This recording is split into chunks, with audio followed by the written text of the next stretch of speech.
All right, so I want to briefly talk about something that is getting the attention of a lot of people across the world, but not many people are realizing the pattern behind it. And that's the idea that many people, many nations are moving conservative. And especially after President Trump tweeted 3 different times to 3 different nations, congratulating them among other issues and other news that's happening. I want to briefly go over some of those things and how certain interesting patterns are developing that is quite literally shaping the future of the world. So let's get into it. All right, so just the other day, President Trump congratulated India's Prime Minister Narendra Modi. And just within minutes of each other, he also congratulated Armenia's Prime Minister, Nikol Pashinyan, who in this instance he had endorsed. And then again, minutes later, he congratulated Colombia's presidential candidate, the Tiger, where in this case, there's going to be a runoff on the 21st of June. But again, saying his endorsement for a foreign candidate. Now, obviously, all of these are conservative or MAGA, many people saying similar to Trump, and they are getting a lot of attention among many other nations. And Wokeness made this interesting point. Latin America,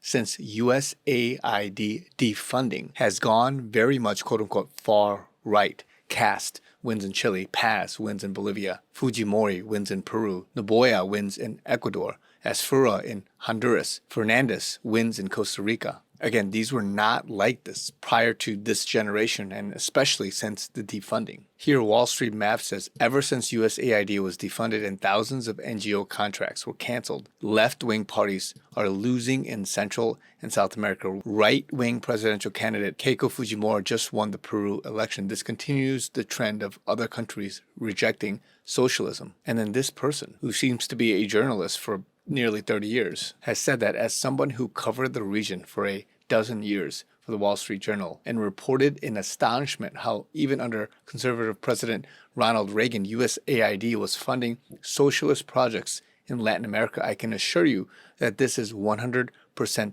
accurate, meaning that the funding stopped. The propaganda or whatever it is that was happening, either nefarious or not behind the scenes, allowed people to then vote conservative. Now, this comes as many countries, even here in South Korea, there's been an epidemic about election fraud, how there is nefarious activity possibly going on. And the same stuff that happened in the US about, without evidence, election fraud conspiracy theories, people making baseless claims, all of this narrative is happening right as we speak. And this is just this country, which I'm a little bit more familiar with than other countries. And just briefly, what happened here was that in a recent local and nationwide election, especially in Seoul, South Korea, there were ballot shortages, which did not allow certain people, especially in more right-leaning districts, to not be able to vote. And because that happened in certain conservative sections of the city, it looks very suspicious that somebody was doing this to sabotage the votes in the election of certain conservative candidates. Because they know that if they don't have ballots, if they don't have certain things, they can't vote, and those votes won't be counted.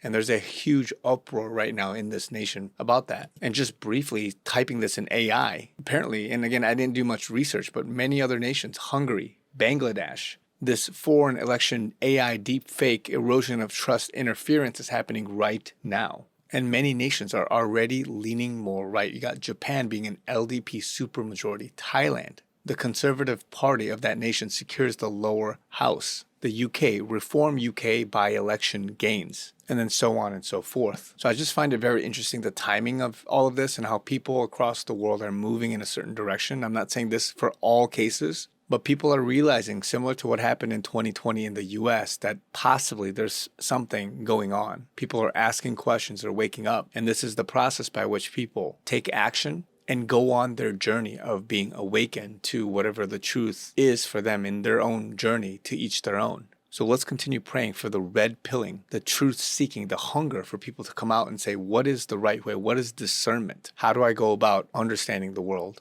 Remember, certain things are not obvious. Satan, his minions, like to work in a certain way. A lot of that involves the flow of money, the media being used as a mouthpiece, narrative control. We got to battle this in the spirit. So be blessed, be encouraged. Let me know what you guys think in the comments down below. Also, if you guys want to support me, you guys know I'm a listener supporter. We're trying to reach our goal this month. All that information is down below in the description. Givesendgo.com/Christian. Also have PayPal, Zelle, Venmo. Love you guys. Talk to you guys very soon.